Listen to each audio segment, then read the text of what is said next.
আসসালামু আলাইকুম। খুব অবাক লাগে এই বাজে সিদ্ধান্তগুলো দেখে।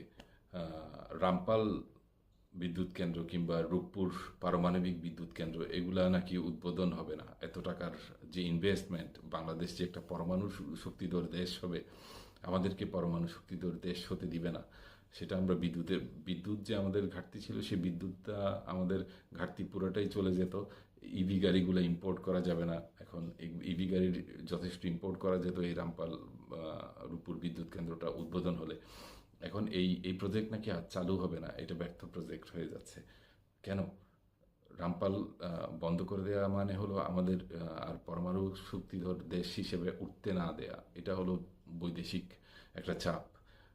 আমাদেরকে বুঝে নিতে হবে।